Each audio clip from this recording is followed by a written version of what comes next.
Hi everyone, my name is Ryan and I'm the midlife skier. Recently, I've become addicted to skiing. So over this past ski season, this has really been my first season of hardcore skiing, really much skiing at all. I skied a long time ago, 15, 20 years ago, occasionally, 3 or 4 times, but have been out of it for a long time. So anyway, being back into skiing, one of the things I wanted to try was spring skiing. I've tried a couple times before earlier this season, and you can watch those videos to see how that turned out, but needless to say, a couple surprise powder days kind of ruined the spring conditions. Anyway, I'm here at Palisades Tahoe, and I finally got the chance to do some real spring skiing. Today, I'm going to talk about my spring skiing experience at Palisades Tahoe.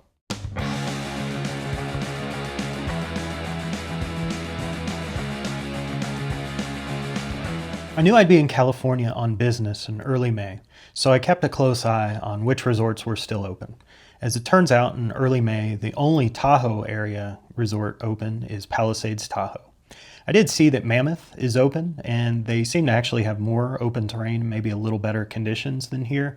But looking at it logistically, it was almost impossible to get there. The only way I can get into the Tahoe area is to fly into Reno, and Reno is like a 3 to 4 hour drive from Mammoth, whereas it's a little less than an hour up here to Palisades. And then after that, I've got to go on to LA, so it's like a 5 hour drive from Mammoth to LA. So any time where I'll be driving more than I'll be skiing, that sounds like a bit of a bummer. So anyway, I decided with lucking out that Palisades Tahoe was going to be open.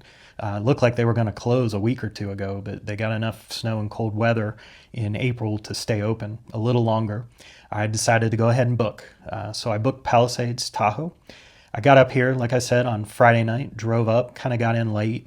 Then the resort, they just switched to spring skiing mode, meaning that yesterday they switched over to starting the lifts at 8 a.m.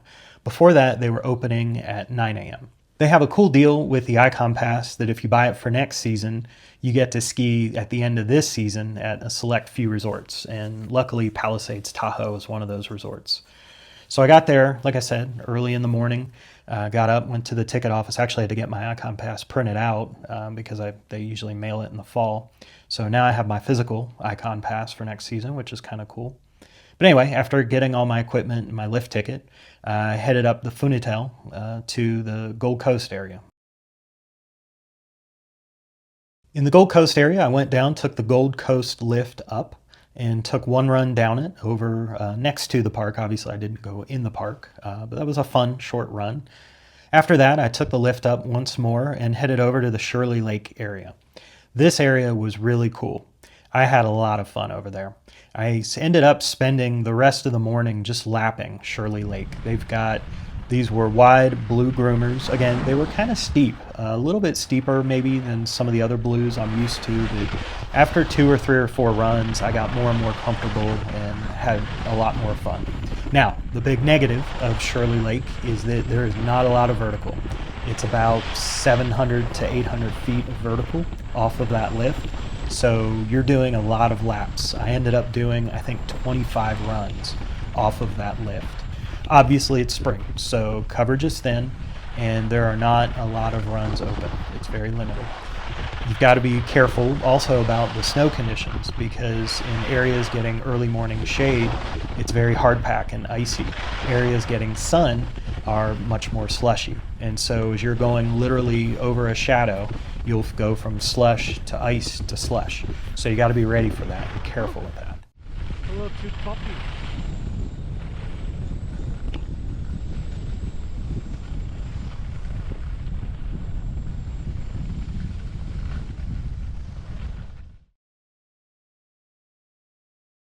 Shirley Lake, again, was a lot of fun. I did all the runs over there and really enjoyed them. I worked a lot on my carving technique, which I'll talk more about that in a minute, but that ended up a little weird. But again, a lot of fun. There's some real steep areas where you're able to hit some pretty high speed, and there's some kind of built-in ramps where you almost get some air. You can especially get air if you want to. And the sun hits it in an interesting way so that there are areas that are well lit and then there are other areas that are in the shadows. So again, playing that balance between slush and hard pack icy, You got to be a little careful and deliberate in which runs you do and pick your line on the run. But again, that was part of the fun, part of the challenge.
Also, I did not do it, but next to Shirley Lake, there were a bunch of snow snakes or wiggles. They were pretty cool. People were having a lot of fun over there. You had to traverse off the top of the Shirley Lake lift over to hit the wiggles, but they look like a lot of fun. I think where I may be a little better, a little more confident, I think I would have tried it, and maybe next year. What did I think of my spring skiing experience? It was pretty cool. I really enjoyed it. It was wild to be able to ski in May. I thought for sure my ski season was over, best case in April. So that was really cool. The conditions were surprisingly fun. I found the Nordica Enforcer 94s that I demoed, which I had demoed earlier at a previous ski resort. I got them 173 centimeter length. Did really good in the slush, and they also handled the hard pack really well. So I've heard them called, crud cutters, and I found that definitely to be the case. They did really good in the conditions. They gave me more and more confidence, and I was able to feel well in control and also hit some pretty high speeds and just have a lot of fun. Palisades Tahoe is a really cool resort. I really like the base area. It's compact, yet has lots of stuff, lots of stores, cafes, bars, restaurants, and yet it's very small. It's very compact. So I found that a really cool combination. The lifts up were cool. I took the Funatel up. That was really cool, just kind of a giant gondola. I did not take the aerial tram, but that was running just for scenic purposes. There are no runs open to or from the tram this weekend. The snow is receded from that. I found the on-mountain dining to be pretty bad. I ate at the Gold Coast cafeteria, and it was very limited selection. It was basically chicken fingers and fries, or maybe I think it was a hamburger. That was it. There was no chili, no soup, no salad, nothing else. Now there was outside a kind of barbecue taco type stand that looked good, looked interesting, but anyway, I wanted to eat inside, and so I thought the cafeteria would have food, but it was extremely barren, just picked clean. So I just got chicken fingers and fries. They were not very good, and they were wildly expensive. I mean, I paid a lot for on-mountain dining, but I think it was like $38 for just chicken fingers, fries, and one bottle of water. So that's a lot. Like even at Vail Resorts, I paid like 20, 25 for the same thing. I found the staff to be pretty cool here. I think they're not very chatty, at least they weren't yesterday, but no one was rude or anything like that. It was interesting to me, a lot of Palisades Tahoe employees were skiing. Folks that were, I guess off for Saturday were here skiing with friends and family.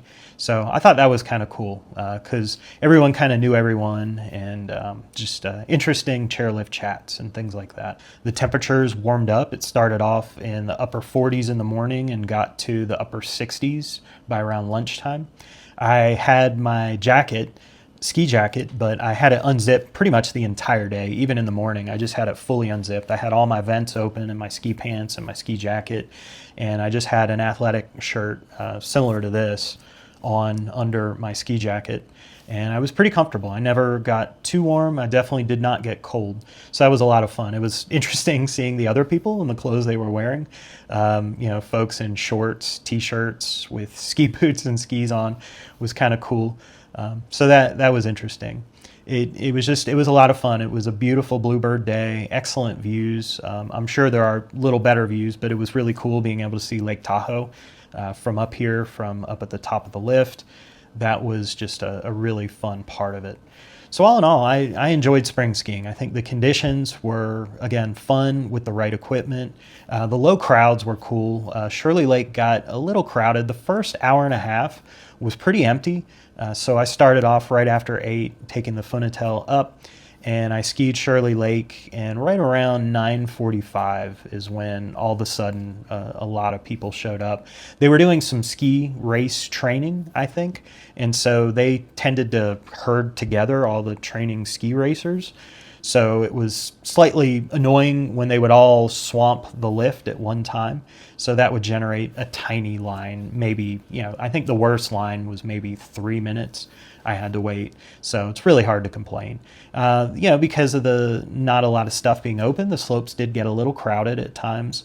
But again, with Shirley Lake, that area with 5 or 6 different runs, you could really just kind of pick, well, where was the crowd going, and go to a different run and have a ton of fun while doing it. My stats for the day. I did 26 runs, which I think that's got to be a record for this season for me. I skied just over 3 hours, and that was straight. Like, I didn't take breaks until I stopped for lunch. I got 17,972 feet of vertical. My average speed was 22.6 miles per hour. My top speed was 45.2 miles per hour. So, like I said, I was able to hit some pretty high speeds. There were real short but steep sections that were a lot of fun. There were some good constant pitch areas that were fun to practice carving on. And again, with the very short lift lines and a high-speed lift, again, the vertical isn't much. But because of the high-speed nature of it and all the different runs, it still is just a lot of fun. Now, as I mentioned earlier, I took the day to practice on my ski technique and work on carving. The problem is, I think I had a sensor problem. My max carve score for the day was a 99 in parallel skiing. So either I've forgotten how to ski in the last 2 or 3 weeks, or there was a sensor issue. I don't know. I wonder if maybe I put my left and right sensors on the opposite boot. I don't know. I do know that right before I put my Carve sensors on my boots for the morning, Carve pushed a firmware update, so I had to update the sensors and then resync them. After that seemed to go smoothly, so after that, I just went off. But why I think I might have had an issue was A, I don't think I forgot how to ski. B, multiple times, like on the lift or even on runs, it would give me the audio cue that, lost contact with sensors, please reconnect sensors. And or at random, it would just say sensors reconnected. So I don't know why. Like, my phone was 3 feet from the sensors, so I don't understand why it was having trouble. I don't know. I actually did notice a few other people on the slopes around me with Carve sensors. And so maybe they were interfering with each other. Maybe this firmware update messed something up. I was getting actively coached on carving, and it was a little weird because it would sense when I got on the lift and it would tell me, all right, you did this, you need to try to do that better. But then once I got up to the top and got off the lift, I would ski over to where I'd start my run, and then I'd start my run. And like 30 seconds after being on the run, it would all of a sudden say like, okay, on this run, try to do this or do that. Like it was just lagging badly.